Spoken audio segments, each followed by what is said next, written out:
နော်အိယာပေါ်မှာနာခြင်းတရားနှိမ့်ဆက်လို့ဆင်းရဲနေကြတဲ့ပုဂ္ဂိုလ်တွေအတွက်လည်းပဲအခုဦးချင်းပြောမယ်ဒီတင်ညာ12ပါးဟာနားထောင်တာနဲ့ကိုပဲယောဂဝေဒနာကိုတတ်တာစေတဲ့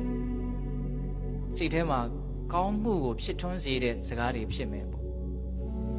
မြတ်စွာဘုရားလက်ထက်ကဂိရိမာနန္ဒာဆိုတဲ့ယဟန်မကျမ်းမာဖြစ်တော့ရှင်အနန္ဒာကတနာလုံးလို့မြတ်စွာဘုရားကိုသွားလျှောက်တယ်မြတ်စွာဘုရားကြွပေးပါဗျာဆိုတော့မြတ်စွာဘုရားအနန္ဒာတဲ့အဲ့ဒီဂိရိမာနန္ဒာယဟန်ကိုအခုငါပြောမယ်တင်ညာ10မျိုးကိုမင်းဟောမယ်ဆိုလို့ရှိရင်မင်းသူ့ကိုသွားပြောမယ်ဆိုရင်သူအဲ့ဒီတင်ညာ10မျိုးကိုလည်းနားထောင်ပြီးတာနဲ့သူ့ရဲ့ယောဂဝေဒနာတွေပျောက်သွားလိမ့်မယ်တဲ့အာမခံချက်နဲ့တော့မြတ်စွာဘုရားဟောတာနော်တင်ညာဘယ်နှမျိုးတော့10မျိုးအဲ့ဒါရှင်အနန္ဒာကညံထက်တဲ့ပုဂ္ဂိုလ်ဆိုတော့မြတ်စွာဘုရားရှိတခဏချင်းပဲအဲ့ဒီတင်ညာ10မျိုးကိုသင်ယူပြီးတော့အဲ့ဒီဂိရိမာနန္ဒာယဟန်တွေကိုသွားပြီးတော့ဟောတာအဲ့ဒါလည်းနားပြီးတော့အဲ့ဒါယောဂတကယ်ပျောက်သွားတယ်အဲ့ဒီတင်ညာ10မျိုးကိုမှတ်နော်နာယူယုံမျှဖြင့်ယောဂဝေဒနာကိုတတ်တာပျောက်ကင်းရစေတဲ့အစွမ်းထက်တဲ့သဘာဝတရားလို့ယုံကြည်မှုနဲ့လည်းပဲဘုံဘုံတို့နာယူရမယ်ပေါ့ဟုတ်လားတင်ညာ10မျိုးကဘာတွေလဲဆိုတော့အနိစ္စတင်ညာအနတ္တတင်ညာအတုပတင်ညာအာဒီနဝတင်ညာပဟာနတင်ညာဝိရာဂတင်ညာនិရောဓတင်ညာသဗ္ဗလောကိအနာပိတတတင်ညာသဗ္ဗသင်္ခါရေတုအနိစ္စတင်ညာအာနာပါနတတိတင်ညာ10မျိုးနည်းနည်းစီရှင်းပြမယ်နော်အိဋ္ဌတင်ညာဆိုတာမတည်မြဲမှုကိုအမှတ်ရတာအိဋ္ဌဆိုတာမမြဲတာတင်ညာဆိုတာအမှတ်ရတာနော်အဲ့ဒါမြတ်စွာဘုရားဘယ်လိုရှင်းပြတော့ဆိုတော့ဒီခန္ဓာ၅ပါးအစုဝေးကြီး၅ခုရဲ့ဖြစ်ပေါ်လာပြီးတဲ့နောက်တောက်လျှောက်ပျောက်ကွယ်တဲ့သဘောနောက်ထပ်အကြောင်းရှိလို့ထပ်ပြီးတော့အသစ်ဖြစ်တယ်ပျောက်ကွယ်သွားတယ်ပြောနေတာကနှေးတယ်ဖြစ်စဉ်ကဒလဇက်အသစ်ဒလဇက်ဖြစ်ပြီးတော့ဖြစ်တိုင်းပျောက်ကွယ်သွားတယ်အဲ့ဒီမတည်မြဲမှုမြင်တယ်ဒါအိဋ္ဌတင်ညာပဲတဲ့ဒီလောက်ပဲဘုံဘုံပြောနိုင်မယ်နော်ပြောစရာတွေကများတယ်ဟုတ်လားနောက်အနတ္တတင်ညာအနတ္တဆိုတာနအတ္တဟုတ်လားရိုးရိုးလေးပြောရင်အတ္တမဟုတ်ဘူးလို့မြင်တာအဲ့ဒါမြတ်စွာဘုရားဘယ်လိုသင်ပေးတော့ဒီအနတ္တတင်ညာနဲ့ပတ်သက်ပြီးဒီမျက်စိနာနာလျှာကိုယ်ရှိဟာငါမဟုတ်ဘူးဒါအတ္တမဟုတ်ဘူးမြင်တတ်တဲ့သဘာဝကြားတတ်တဲ့သဘာဝပျက်စီးနေတဲ့သဘာဝမကောင်းတဲ့သဘာဝအနတ္တသဘာဝမြတာဖြစ်တယ်ဒါအတ္တမဟုတ်ဘူးလို့အဲ့ဒီလိုစဉ်းစားဆင်ခြင်တာအနတ္တတင်ညာတဲ့နောက်အတုပတင်ညာကျတော့သိဖို့လွယ်တယ်နော်ဘုံဘုံတို့ခန္ဓာကိုယ်ကြီးရဲ့မတင့်တယ်မှုမတန်ရှင်းမှုမစင်ကြယ်မှုအနတ်မကောင်းမှုဒီသဘာဝကိုဆင်ခြင်တာစံမေမွေးခြင်းခြေသီးလက်သီးသွားအရေးအသားအကျော်အယိုရိုးတွင်ခြင်းသည်အညုတ်နှလုံးအသေးအမြင့်အဖြစ်အဆုပ်ဥမဥသိန်းစာသစ္စာဟောင်းအုံနောက်တိကျတလိပ်ပြည်သွေးချွေးအစီကဲမျက်ရည်အစီကြီးတွေနှက်အစေးကျင်ငယ်သုံးတန်ကုဋ္ဌာတာအဲ့ဒါကိုကျွမ်းကျင်အောင်လေ့လာသင်ယူဘယ်ကုဋ္ဌာတာပုံစံဘလို့ရှိတယ်အယောင်ဘလို့ရှိတယ်ဘယ်နာလေးမှာရှိတယ်အကုန်လုံးခန္ဓာကိုယ်ရဲ့အကြောင်းအသေးစိတ်မလို့မလို့သင်ယူရမယ်လေ့လာရမယ်သင်ယူလို့လေ့လာလို့သိပြီဆိုရင်ဒါကိုကျင့်ဖန်များစွာဆင်ခြင်ရမယ်ရွှန်ရှာဘွယ်တို့ရဲ့အစုဝေးများတာဖြစ်တယ်ဆိုတဲ့အမြင်မှန်ကိုခိုင်မာအောင်တည်ဆောက်ရမယ်အဲ့ဒါဘာခေါ်တော့အတုပတင်ညာနောက်အာဒီနဝတင်ညာတဲ့အာဒီနဝဆိုတာအပြစ်ဘာရဲ့အပြစ်တုံးဆိုဒီခန္ဓာကိုယ်ရဲ့အပြစ်အဲ့ဒါအာဒီနဝတင်ညာကိုမြတ်စွာဘုရားဘယ်လိုလေးအိဗယ်ဖွင့်ပြတော့ဆိုတော့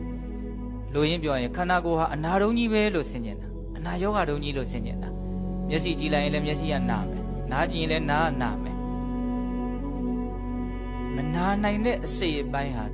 စံကြည်မြင်တမြင်စားလေးလောက်တောင်မရှိဘူးနာနိုင်တဲ့ဒုက္ခပေးနိုင်တဲ့အခါရခက်စေမဲ့အရာတွေကြီးပဲစုဝေးနေတာ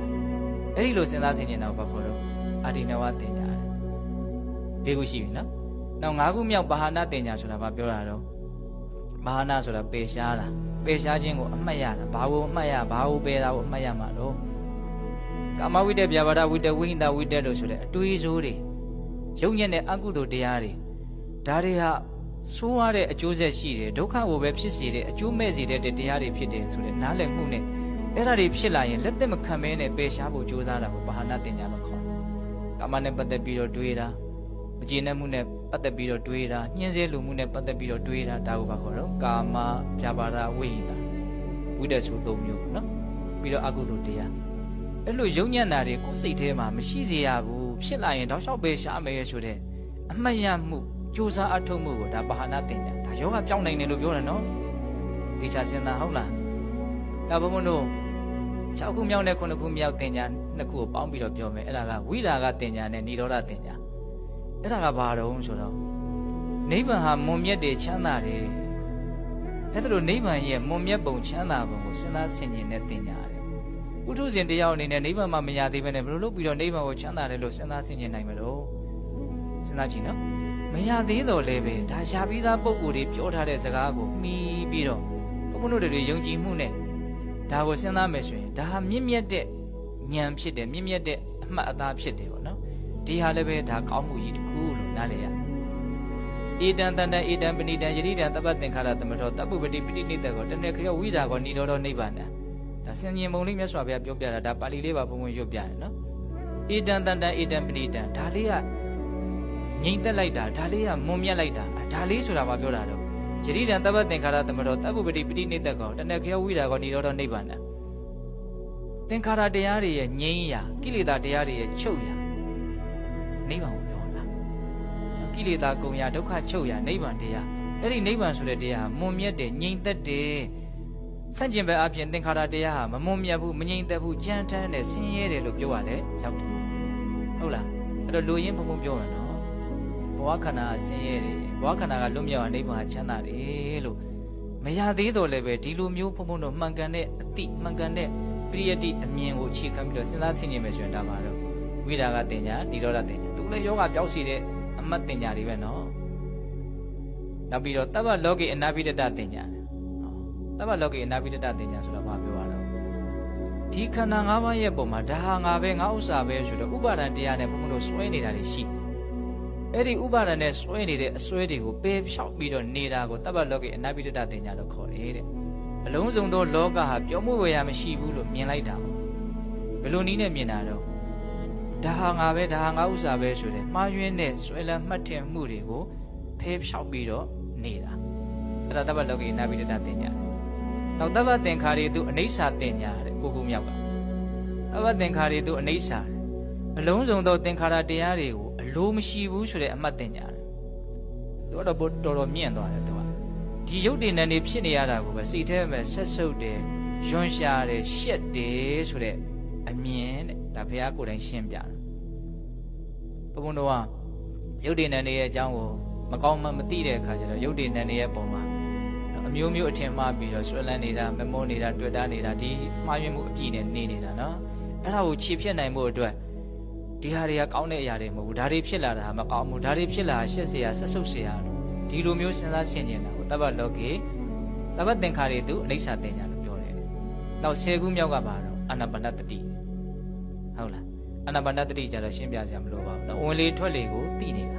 ။ဝင်တိုင်းထွက်တိုင်းသတိရှိနေတာ။စိတ်ကဘယ်နေရာမှာတွေးနေတာမဟုတ်ဒီဝင်လေထွက်လေပုံမှာပဲစိတ်ရှိနေတာ။ဒါနားလေလွယ်ဖို့အတွက်ဘုံဘုံပြောလိုက်တာ။ဟုတ်လား။အဲ့ဒါပါတော့တင်ညာ10မျိုး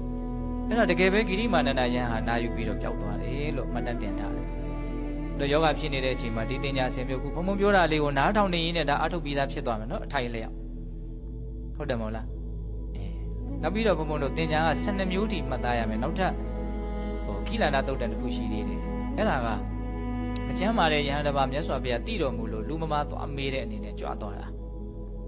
ကိုရောက်တဲ့အခါကျတော့မြတ်စွာဘုရားဟောတယ်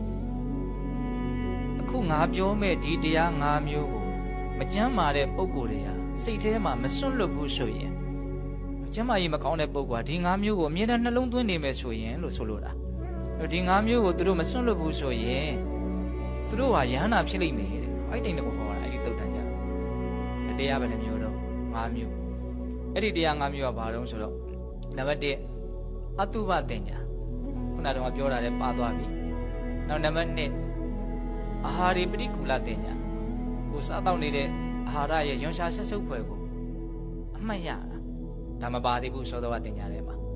နောက်နံပါတ်3တပ္ပလောကိအနာပိတ္တတင်ညာဟောဒါပါသွားပြီသောတော်ကဟုတ်လားနောက်နံပါတ်4တပ္ပသင်္ခါရေတုအနိစ္စတင်ညာအလုံးစုံသောသင်္ခါရတရားတွေကမတည်မြဲဘူးဆိုတဲ့အမှတ်အဲ့ဒါလည်းပါသွားပြီနော်နောက်မပါသေးတဲ့နံပါတ်5တင်ညာပါဆိုမရဏတင်ညာဟုတ်လားမရဏတင်ညာဆိုတာကတည်ဆုံးခြင်းကိုအမှတ်ရတာငါဟာတည်လူပါလားလို့အမှတ်ရတာ